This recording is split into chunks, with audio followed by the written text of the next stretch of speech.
paz do Senhor Jesus, estou iniciando o segundo dia de exposição no Evangelho de Mateus e hoje estarei expondo os capítulos 5 ao 8. No capítulo 5 será iniciado a apresentação da mensagem de Jesus em 10 partes.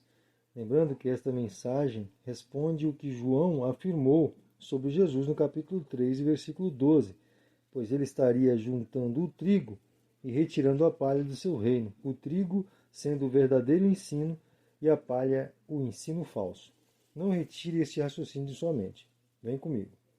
A primeira parte vai do versículo 3 ao 16, onde Jesus ensina sobre as bem-aventuranças, ou como se comportam os verdadeiros servos de Deus. A segunda parte vai do versículo 17 ao 48, encerrando o capítulo 5 com o ensino de padrões morais no reino, enviando a palha do ensino que ensinavam tradições para ser queimada e extinta. Vou me ater agora à primeira parte do ensino de Cristo, as bem-aventuranças. A primeira das bem-aventuranças é ser pobre de espírito, versículo 3. O termo pobre de espírito indica ser alguém que, além de se considerar um necessitado espiritualmente, ele entende que precisa de auxílio, e este entendimento o conduz a pedir ajuda. É aqui que reside a dependência do servo. Ele não consegue viver sem suplicar o auxílio divino. Estes reinarão com Jesus no seu reino.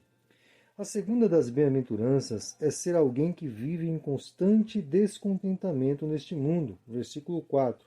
Isso devido ao pecado ser a realidade presente aqui. E este é o grande causador de todos os outros males, inclusive a morte. Por esse motivo, o servo do reino vive a chorar por toda essa devastação moral vivida, tanto em seu próprio ser, quanto nos seus semelhantes. Mas a promessa é que este choro receberá consolo no reinado justo de Cristo. A terceira das bem-aventuranças é ser manso, versículo 5.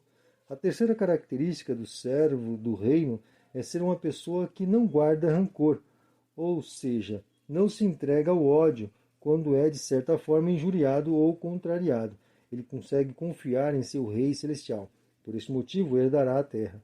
Observe que a promessa é herdar a terra e não conquistá-la. A quarta das bem-aventuranças é ser uma pessoa que deseja a justiça. Versículo 6. A única realidade que um servo do reino deseja é que Jesus venha e estabeleça seu reino neste mundo. Por isso que a promessa será certamente cumprida, pois o reino dele virá e responderá positivamente ao desejo de seus servos. A quinta das bem-aventuranças é ser uma pessoa misericordiosa. Versículo 7. Aqui o servo não age com um descontrole emocional. Ele sabe perdoar a quem o maltrata. Por esse motivo, a promessa é que também receberá o perdão de Deus de todos os males que por descuido venha praticar. A sexta das bem-aventuranças é a pessoa que mantém um coração puro. Versículo 8. A sinceridade e honestidade diante de Deus é uma característica apropriada a quem viverá no reino de Jesus. Por esse motivo, esses verão a Deus em sua glória e desfrutarão de sua presença para sempre. A sétima das bem-aventuranças é ser uma pessoa pacífica, versículo 9. Desejar e empregar esforços para que a paz seja uma realidade, tanto entre Deus e os homens, quanto entre os seus semelhantes, é uma característica exclusiva de um servo do reino de Jesus. Por esse motivo, receberá como recompensa o reconhecimento de ser filho do Pai Celestial. A oitava dessas bem-aventuranças é a pessoa que, devido a seu compromisso com a lei de Deus, começa a sofrer perseguição. Versículo 10. Será algo comum no mundo em que o pecado domina, sofrer pelo desejo de querer o certo e o santo, mas a recompensa será o reino, então valerá a pena a perseguição. A nona e última das bem-aventuranças é a consequência de quem decide servir a Jesus. Versículos 11 e 12. Estes sofrem injúrias e calúnias por causa do Evangelho, mas por estarem em perfeita harmonia com Cristo, deverão se sentir alegres por tais sofrimentos, pois neste mundo é o que se pode esperar dos pecadores. Eles não amam a verdade, eles, na verdade, a odeiam. A aplicação deste ensino em 9 bem-aventuranças está contida nos versículos 13 ao 16, onde Jesus enfatiza a impossibilidade de alguém pertencer ao seu reino e não ser percebido pelos demais. Como não perceber que o alimento foi temperado com sal? Como não enxergar uma luz que clareia um ambiente? Em ambos os casos é impossível.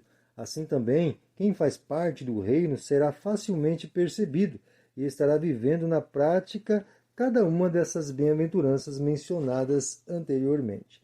Na segunda parte do ensino, que vai do versículo 17 até o final do capítulo, Jesus desfaz os ensinos falsos e introduz o verdadeiro trigo em seu reino. Primeiramente, ele afirma nos versículos 17 ao 20 que a lei é perpétua e deve ser ensinada sem qualquer exclusão, pois ela é a verdade de Deus, e o próprio Jesus não está acima dela, mas será o único que cumprirá cada detalhe de suas exigências.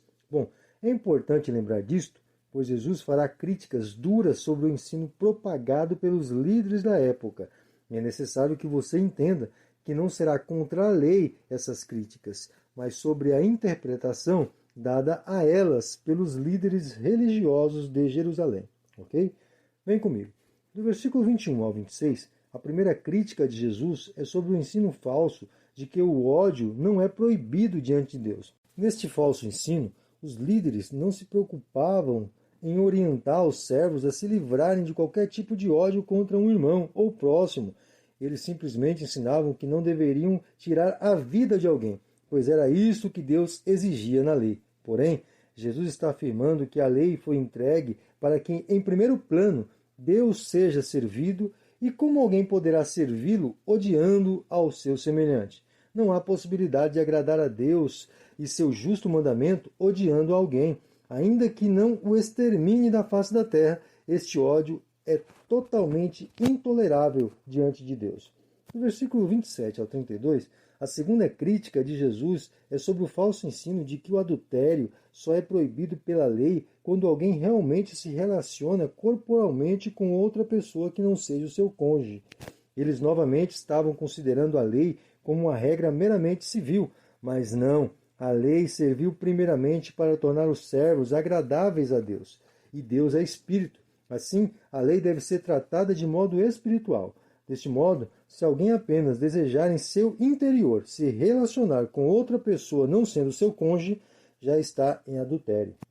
No versículo 33 ao 37, a terceira crítica de Jesus é sobre o falso ensino do juramento. Os líderes ensinavam que qualquer um poderia se comprometer a cumprir um acordo utilizando como garantia o céu, a terra, Jerusalém e a sua própria existência, como se alguém tivesse o controle de alguma dessas realidades. Jesus assevera que o servo não deve ter uma vida que levante dúvidas. Suas palavras devem ser confirmadas pelo cumprimento pontual, de modo que as pessoas saibam que certamente você cumprirá o acordo.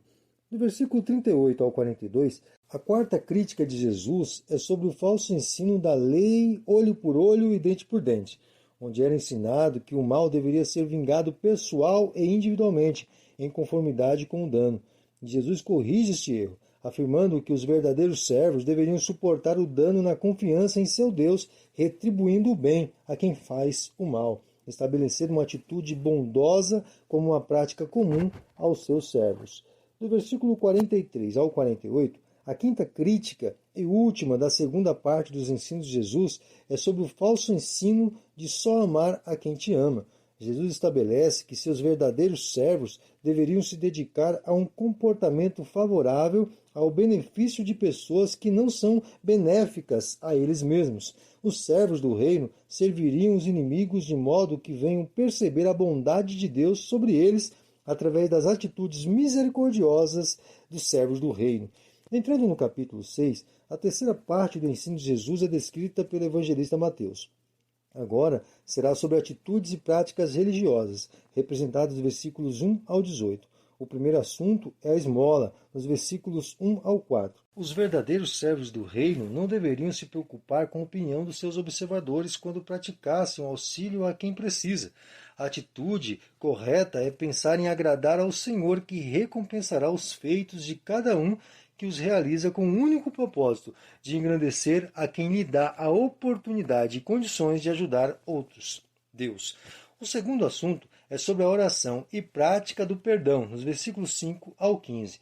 Os verdadeiros servos do reino não buscam ser aplaudidos e reconhecidos pela sua dedicação na oração, assim como não oram de modo repetido, com o propósito de que alguma dessas repetições cheguem ao ouvido de Deus, mas devem, além de desejar orar para ser ouvido unicamente por Deus, não usar de repetição como se Deus não tivesse o ouvido pela primeira vez que orou.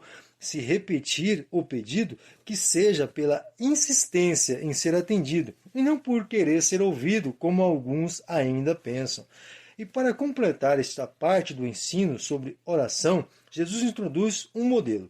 E vou deixar um mapa da oração do Pai Nosso aqui para você. Primeiro, Deus deve ser o alvo de nossas orações, Pai Nosso que estás no céu. Segundo, deve ser engrandecido em nossas orações, santificado seja o teu nome. Terceiro, Deus e seu reino deve ser o nosso maior anseio quando oramos. Venha o teu reino, seja feita a tua vontade, assim na terra como é feita no céu. Quarto, o suprimento de nossas necessidades físicas diárias deve ser confiadas na dependência de Deus. O pão nosso de cada dia nos dá hoje. Quinto, o suprimento de nossas necessidades espirituais de santificação depende de seu auxílio. Não nos deixes cair em tentação. E sexto, nossa confiança de sermos preservados de algum mal depende da proteção divina, mas livrai-nos do mal. Amém. É somente seguindo esse modelo de oração e prática através do perdão que o reino, o poder e a glória de Deus será realmente vivida nos seus servos. O terceiro assunto é sobre o jejum, nos versículos 16 ao 18, onde Jesus assevera que seus servos devem se manter com as intenções de agradar a Deus em seus jejuns, sem levar em consideração os aplausos de algum que possa entregar um favorecimento a você, quando ao saber que está deixando de comer para se reservar espiritualmente. A quarta parte do ensino de Jesus se inicia no versículo 19 até o versículo 24, onde ele orienta sobre a adoração a Mamon, ou as riquezas, em contraste com a verdadeira piedade de uma vida espiritual, que independe da material. Jesus afirma abertamente que seus verdadeiros servos não serão ambiciosos e perseguidores de bens materiais. Eles servirão com o único propósito de agradar a Deus, de modo que, servindo assim, não terão como princípio de vida as riquezas, mas se elas vierem, serão servas para o reino de Deus, assim como o seu dono. E falando de outra maneira, se um verdadeiro servo do reino enriquecer, ele servirá o reino com seus bens materiais. A quinta parte do ensino de Jesus se inicia no versículo 25 e vai até o término do capítulo, no versículo 34, onde Jesus ensina sobre a confiança em Deus diante das necessidades deste mundo. O verdadeiro servo do reino não se sentirá abandonado diante de suas necessidades físicas e manutenção da vida aqui, pois deverão ter plena certeza que o Pai Celestial estará sempre providenciando o suprimento necessário quando for preciso. O dever e prazer do verdadeiro servo é a expansão do reino de Deus e de seu Cristo aqui na terra. No capítulo 7, o evangelista nos apresenta a sexta parte do ensino de Jesus, que se inicia no versículo 1 e vai até o versículo 6, onde Jesus ensina sobre o discernimento social. Primeiramente, fala sobre a censura, onde assevera que seus servos não se prenderão a uma atitude de julgamento sobre outros, mas deverão se manter como verdadeiros vigias sobre suas próprias vidas, tomando cuidado com a trave do pecado que está sempre diante de cada um de nós. E para finalizar a sexta parte do ensino, no versículo 6, Jesus fala sobre a necessidade de seus servos de se manterem em discrição, não permitindo que a preciosa obra de Deus realizada em nossas vidas seja desprezada pelo nosso mau uso, que sejamos mantenedores de atitudes e palavras que assegurem aos nossos observadores o quão precioso é o Evangelho. A partir do versículo 7 se inicia a sétima parte do ensino de Jesus, que vai do versículo 7 até o versículo 11. Nesse ensino, Jesus fala sobre o retorno certo da prática da oração, pois por ela seus servos receberão respostas de auxílio imediato de Deus para seguirem confiantes na sua bondade.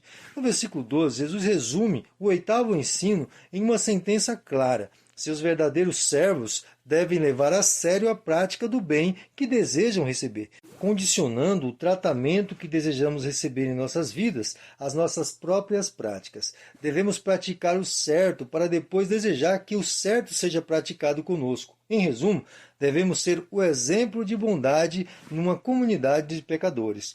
Nos versículos 13 e 14, o nono ensino é apresentado por Jesus, e nele somos informados de que há somente dois caminhos, um largo e outro estreito. É interessante que o caminho largo, muitos entram por ele, mas o estreito, poucos o encontram. Não é dito que poucos entram pelo caminho estreito. Antes é dito que poucos o encontram. A pergunta que devo fazer é qual a nossa atitude quando encontramos o caminho estreito? Entramos ou somente nos gabamos por ter o encontrado?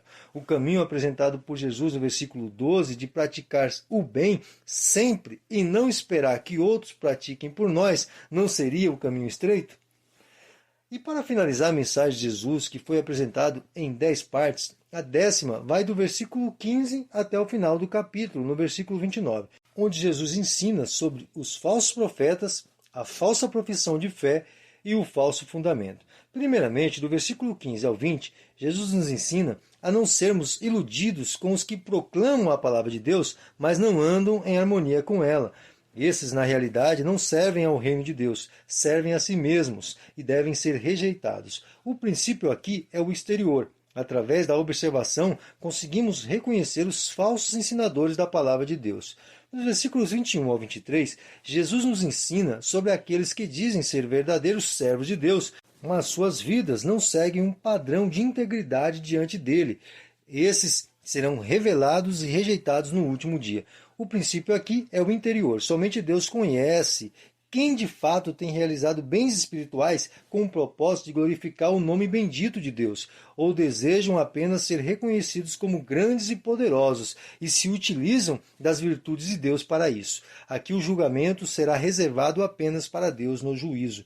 Por fim, nos versículos 24 ao 29, Jesus encerra a mensagem com uma advertência sobre o dever de todos e em escutar os ensinos dele e se manter firme em suas palavras. Assim estarão seguros no verdadeiro fundamento. Mas caso escutem a mensagem e não pratiquem de acordo com aquilo que ouviram, serão reprovados. Em resumo, podemos identificar os falsos profetas pelas suas práticas e, portanto, rejeitar seus ensinos. Não conseguimos identificar os que professam a fé falsamente, portanto, não devemos julgar, mas aguardar o justo juiz. E, por fim, devemos nos manter no verdadeiro fundamento, evitando viver como os falsos profetas e os falsos cristãos. O capítulo 7 é finalizado com a declaração de que todos que escutaram esse ensino em 10 partes, desde o capítulo 5 até aqui, se maravilharam, pois o ensino de Jesus não dependia de alguma doutrina ensinada pelos líderes da época,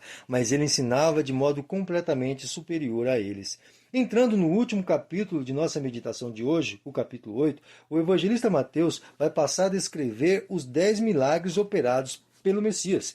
Primeiramente, do versículo 1 ao 4, ele descreve como um leproso recebeu a cura através do poder de Jesus. A descrição de que Jesus desceu do monte nos conduz ao início da mensagem de Cristo, em 10 partes relatadas desde o capítulo 5, quando Jesus subiu ao monte para ensinar. Agora ele está descendo do monte e o leproso se prostra diante dele, suplicando a cura. Lembrando que a lepra era a doença mais repugnante que havia na época, de modo que os leprosos deveriam viver excluídos da sociedade comum. O ato de Jesus ter tocado num homem considerado impuro, segundo as cerimônias religiosas da época, faz com que ele se torne superior a qualquer mortal, pois ao tocar no leproso, a pessoa também era considerada impura, e é exatamente o contraste disto que o evangelista Mateus está desejando comunicar. Jesus, o Messias, neste primeiro milagre, vai revelar que nada pode o tornar impuro, e seu poder vai além do imaginado para os judeus da época. Ele curou um leproso. A partir do versículo 5 até o versículo 13, o segundo milagre é descrito. Agora Jesus, já em Cafarnaum, declara através da fé de um centurião, que era um soldado romano responsável por 100 homens, cura um de seus servos. Neste milagre, Jesus não tocou no homem e nem foi até ele, simplesmente declarou a cura e ela aconteceu. O Messias não está limitado ao tempo ou ao espaço. Ele cura a quem desejar, independente de onde a pessoa esteja. Nos versículos 14 e 15, o terceiro milagre, a sogra de Pedro, que estava com febre, foi curada instantaneamente com o toque de Jesus. Ou seja, ele não estava impuro após ter tocado o leproso. Deus estava com ele, pois continuou a realizar milagres. Do versículo 16 até o 22, Mateus não registra nenhum milagre específico, mas faz uma declaração geral de muitos milagres realizados por Cristo. Em seguida, introduz na descrição uma profecia de Isaías sobre a ação miraculosa que haveria de acompanhar o Messias, assim como estava ocorrendo com Jesus, ou seja, o Messias estava na terra. Depois de tamanha demonstração de poder, tanto em ensino quanto em milagres, Mateus registra a decisão de um escriba em seguir a Jesus. Lembrando que um escriba era um cargo religioso de muita relevância nesse tempo. Mas Jesus afirma ao escriba que ele não tem lugar fixo. Em seguida, um discípulo não identificado pediu para retornar e cumprir sua responsabilidade de filho antes de seguir a Jesus, pois deveria sepultar seu pai. Jesus não permitiu, deixando claro que a vida espiritual deve ser considerada a mais importante, ainda acima de responsabilidades familiares. Do versículo 23 até o 27, o quarto milagre é apresentado pelo evangelista Mateus. Jesus acalma o mar diante de seus discípulos. Enquanto estavam navegando até o outro lado, para a região dos Gadarenos, o mar se agitou e os discípulos ficaram com medo e decidiram acordar Jesus, que devido à correria do dia estava cansado e dormia. Quando Jesus acordou, repreendeu seus discípulos em primeiro lugar e só depois ordenou que o vento e o mar se acalmassem. Este milagre levantou muita admiração entre os discípulos, que ficaram maravilhados. À semelhança da multidão que havia ficado maravilhada com os ensinos de Jesus, agora Mateus descreve que os discípulos que esboçam esta admiração. O quinto milagre descrito por Mateus acontece na região dos Gadarenos, a partir do versículo 28 até o final do capítulo 8. 2 endemoniados que habitavam entre os sepulcros saíram ao encontro de Jesus assim que ele e seus discípulos aportaram na região. E gritando, reconheceram a Jesus como Filho de Deus, suplicando-lhe que os deixassem, por não ter chegado o momento do triunfo sobre eles. Mas Mateus continua o relato afirmando que os demônios sabiam que não adiantariam tentar impedir a Jesus e pedem que, ao expulsarem dos homens, permitisse que eles entrassem em alguns porcos que estavam ali próximo. Jesus permitiu, e assim foi feito. Os cuidadores dos porcos ficaram desesperados e correram para avisar ao povo da região sobre o acontecido. Interessante que a ênfase na narração de Mateus sobre como esses cuidadores priorizavam os porcos diante da miserável situação dos homens é impressionante. Observe que eles informaram a população sobre o que tinha ocorrido com os porcos e somente depois falaram sobre a libertação dos endemoniados. Esta informação é importante para entendermos o porquê Jesus permitiu que uma manada de porcos fosse afogada nas águas pelos demônios. Jesus certamente estava ensinando a este povoado que o ser humano, independente de qual seja a sua situação, será sempre mais importante que qualquer bem material ou animal. O povo da região ignoravam e desprezavam tanto esses homens, e parece que também por medo, não passavam pelo caminho onde estavam os endemoniados. Certamente, esse foi o motivo de Jesus ter permitido essa carnificina. Mas, sem sombra de dúvidas, Mateus também estava descrevendo o poder do Messias também sobre os espíritos imundos neste quinto milagre. Aqui chegamos ao término de mais um dia de meditação. Posso deixar como um ponto importante para a nossa apreciação no dia de hoje o quanto sábio e poderoso é nosso Mestre Jesus. Seu ensino é devidamente exclusivo e maravilhoso. Nele podemos esperar com certeza de vitória, pois não somente ensina com autoridade, ele também age com autoridade. Ele está acima dos ensinos humanos, está acima de regras estabelecidas, sem levar em consideração o maior bem do mundo, Deus. O ensino de Jesus parte do verdadeiro e real princípio, agradar ao verdadeiro Deus em tudo que venhamos fazer. Quantos, ainda no dia atual, ou nos tempos atuais, Vivem cumprindo regras e mais regras pelo simples motivo de desejarem agradar aos seus superiores. Esquecem que Deus é o único que deve ser agradado e servido. Muitos caem em ciladas demoníacas por não se voltarem para este verdadeiro motivo de vida, agradar a Deus acima de todas as coisas. Quando assim agimos, temos a certeza que Deus nos presenteia com sua gloriosa presença em espírito e nos enche de certeza do cuidado dele em nos atender em nossas muitas aflições e cuidados diários. Que você tenha em si mesmo a certeza do cuidado de Deus sobre você e sobre a sua família, e que tenhas o cuidado de guardar no mais profundo de seu coração as santas palavras de Jesus, louvando sempre a Deus e o servindo com tudo o que és. Espero que tenhas um crescimento diário e constante em espírito. Que você, irmão e irmã, sejam cheios da glória do Senhor. E até amanhã, querendo Deus.